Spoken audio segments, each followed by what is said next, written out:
Hello, and welcome to Higher Education in Focus. I'm Christine, and today I have Simon and Falco with me. Hello. Yeah, Hello. thank you. Thanks. Thank you. Now, you are both at the Department of Civil and Industrial Engineering, yes? That's right. Well, what I thought was that, first of all, I could ask if you could tell us just a little bit about yourselves and your role at Uppsala University. Perhaps Simon, if I could ask you to start. Yeah, thank you. So my name is Simon, and I'm a lecturer at the Division of Industrial Engineering and Management, and I head courses on supply chain management on master and also bachelor. Yeah. Thank you. Yeah. And Falco?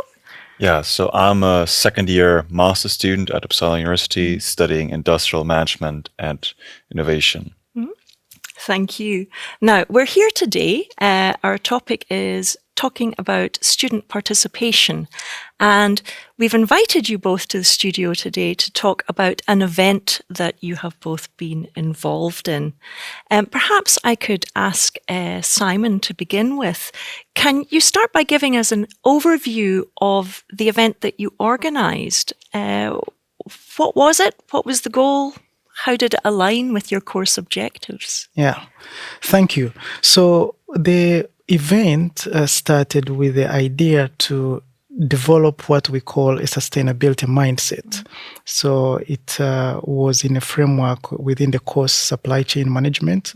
And we know with the current issues we are having globally, climate change, social inequalities that emerge from supply chain ecosystems, we understand there's a lot of literature talking about that there is a need to create some empathy and humane understanding for engineers as they solve these problems. So this event was more centered to complement the scientificity and the technical skills for our students. Yeah. Thank you. Now, I want to get down to the practicalities of it as well. How did you actually plan that event? So there were many preparations discussed in advance. So I collaborated with the studio here at Blassenhus, but also with the students. And the students had a set of instructions from the beginning. They were to form groups among themselves. And we had an idea that each group was to form a scientific part on the supply chain that they are passionate about, but then also create an artistic expression attached to that. And we had instructions were given to every team members, and that we had to sort of create what we called an environmental communication day.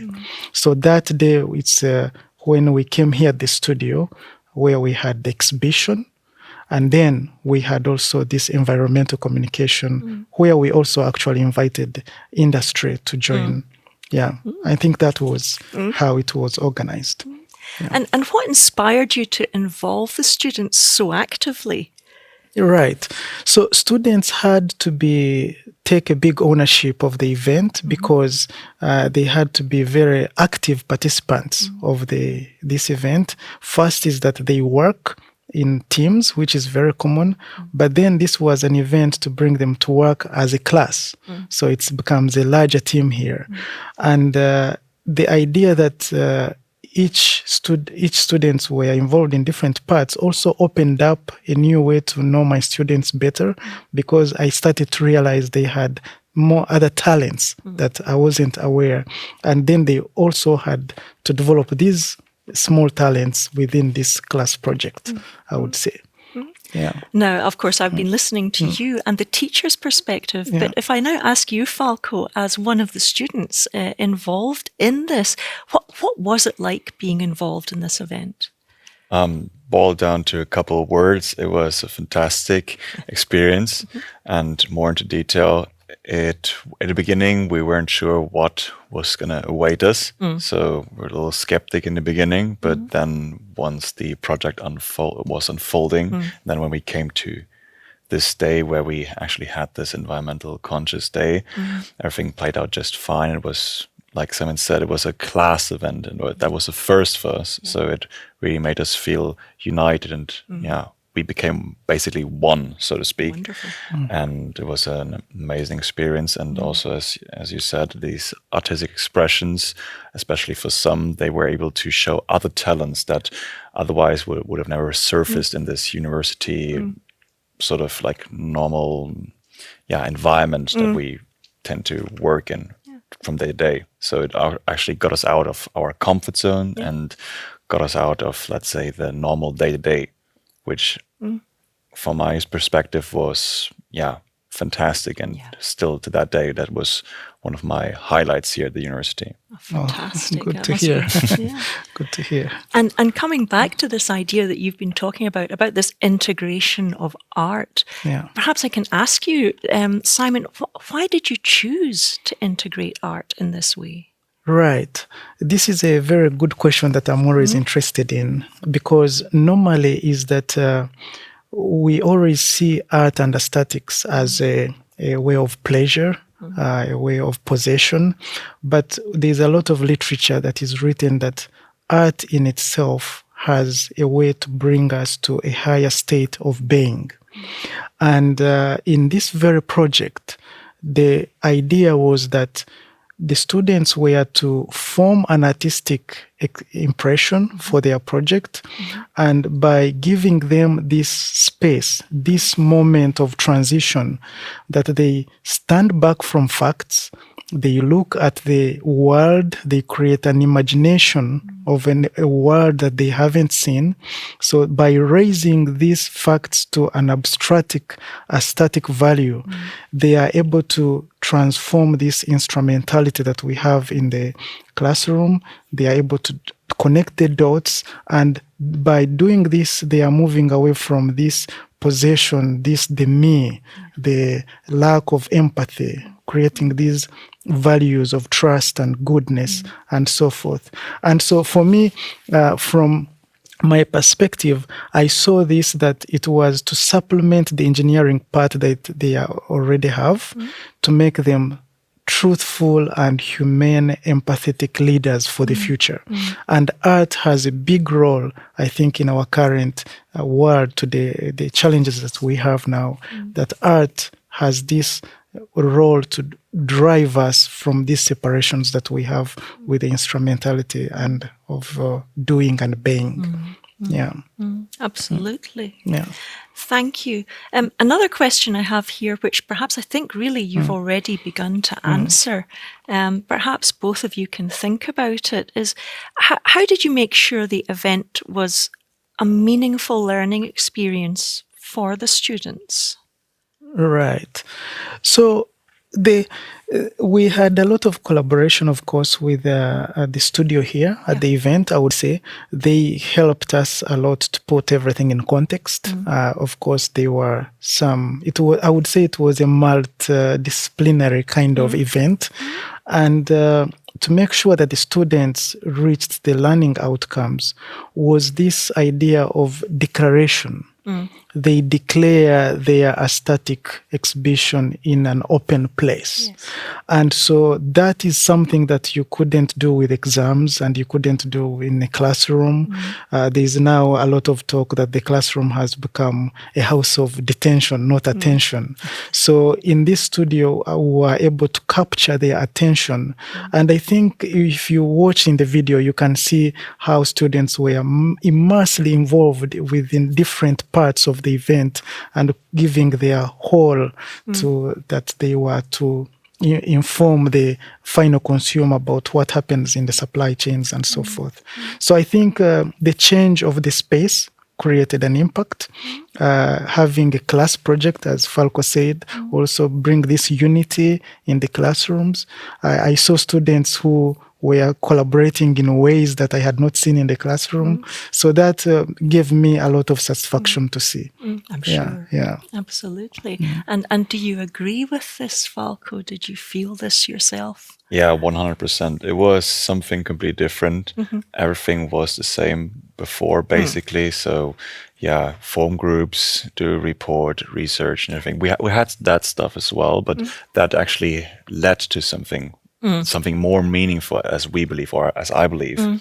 And then we actually were given, let's say, a stage to present our results. It wasn't just, okay, we just write it on paper and then somebody corrects it. That's it. So we weren't stopped there. So we could express ourselves also with this artistic expressions and also here in the studio. And we reached people, at least I believe we did. There was a link so people could actually watch. And for example, many family members or even other teachers were watching us. And we really felt they were higher stakes and it meant something more than just a grade or just, oh yeah, get this done. So it was really something else. And yeah, the whole idea was, so wholesome. Clearly, obviously, a very meaningful experience. Yes. Yeah. Thank you. Now, perhaps I can then move to the challenges. Yeah. There always are challenges. And perhaps I could ask you, what were some of the specific challenges that you faced and what did you do? Yeah, I mean, when I look back now after a while, there were, of course, some challenges. And I think one of the biggest challenges was to inform the students, why do we are here to study supply chains? Why do we have to now write a poem? Or why do we have to start creating some art forms? That was a challenge. But the good thing is that the students also collaborated a lot. It's sort of, they were curious somehow when I introduced this in the beginning. And then also is that we wanted to involve industry. So we had the team of supply chain managers that wanted to come and integrating industry, the students, the event. So we needed a lot of planning. And I think I would say that the studio, it helped a lot, I would say. So there was some logistics there that we might not have competence with. So that was challenging a lot. Yeah, that was a bit challenging. But the studio helped a lot and we were able to focus on the scientific part. And when we came to the studio, everything was on time. And we had the 1 hour successful, I would say, environmental communication day. Yeah. Thank you.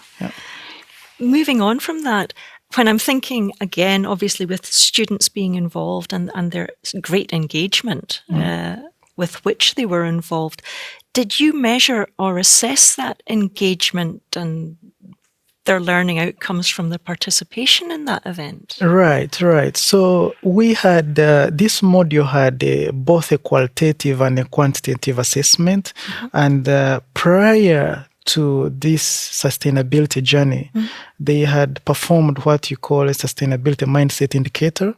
So this is a survey that asks them about their role in the world, their lifestyles, their way of being. And then we performed that also at the end. But then also they had to write a reflection report at the end of the day. And these are reports, I think, when you read them, you can qualitatively see what it meant for them. And so we had the scientific part, the quantitative part, but then we had also the qualitative part, which is that was graded. And this was part of the bigger course. So this was just a module of one course. So I would say, they were both graded qualitatively and quantitatively. And perhaps I can then ask from the student's perspective, did you feel that was reasonable, Falco? You mean how it was graded? Yes. Okay, so the whole course, as Simon said, was more than just a project. So it was basically 2 modules, or maybe even 3, however you consider it. And also first we had difficulties connecting the dots, like why are we having this project and that project? And so we didn't really see the connection at first, but this survey we did in the beginning and the end, that really, and also then the reflection we had in that really changed a lot of people's minds, mine included, to make yourself more aware. And I believe, yes, in the end it was justified how everything was graded and how we performed. And it was again more than just, okay, you learn something, you study something, then you deliver, and then you just get the grade. It was more of a transformational journey, if I might say so. And many, sort of mindsets at least were to some extent changed or completely changed. So there was definitely some impact that happened and hopefully is long lasting. At least I can say I have learned new stuff. I learned different perspectives. I thought I knew stuff. I knew what it meant, but then I was understanding I just scratched the surface barely. And there's still so much more to learn. And I believe, if some course would be actually dig deeper in this, it would be amazing. But coming back to this, I think it was fairly graded, and also then we had a reflection in the end. So it was worthwhile, definitely. Thank you. And as you say as well, it's so interesting to think about future possibilities as well based upon that. And what about external collaboration? Yeah, so we had industry, that we had 4 guests who were all involved in supply chain. They work in this, they are at the forefront of these issues. And we contacted them. And it was first time them seeing artistic impressions, but from their understanding also is that we got feedback from them. The students had the ability to interview them, so you can see the interview long. I think it lasted for like 30 minutes. And we use this also for educational material. It's a documented educational material that we can use it for the rest of the students. Yeah. Thank you. Yeah. And then as I think about what you've spoken about with the collaboration there, obviously you've had so much organisation as well that you have worked with. Looking back on this, is there anything you would do differently? And equally importantly, if I'm thinking any teachers who are listening to this today, do you have any practical tips that they could use, even if they're not creating a full event? Of course, yeah. I think actually the full event was sort of an icing on a cake. Yeah, but I think we already had these presentations in our internal seminars. So I would say like this, if I was going to do this back again, probably an event like this would be sort of an extra part. But then I would say that I would try to emphasize more about the artistic side of the curriculum. And I think that's why I would say I could invite all teachers. I know there are so many teachers now doing this work. And I think by looking at the artistic side of the classroom starts to bring a new fragrance of light for students in this dark world, I would say. Yeah. Absolutely. Yeah. And Falco, do you have any final words of encouragement for teachers looking to include student participation more in their teaching? Yeah, I'm trying to make it quick. And so I believe this, like you said, this icing on the cake is definitely sometimes might be too much, but stepping out of this normal, report and then do a PowerPoint and just the groups. If you could break out of this at least to some extent, make it a little bit different, maybe have a big presentation, but there's a link, or you can give the students sort of a stage to present themselves, so it actually means something. It actually means something outside of the classroom, so they feel like, okay, it's not just it's my student, my classmates, they know me. So I know I show my parents, I show somebody else, and then it all of a sudden gets way more important, and also way more important in general. So I believe that would be one of the core things. If you can't get the icing, at least try to at least break out of this, say, classroom detention, as Simon mentioned. If you can't get the icing, at least try a new cake. Perfectly summarized. But thank you both very much, Simon and Falco, for sharing with us this tremendous event that you have both worked on and been involved in. Thank you. Thank you so much.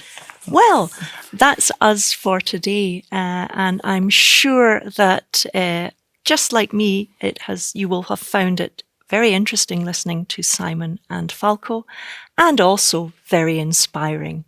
Thank you very much for listening today.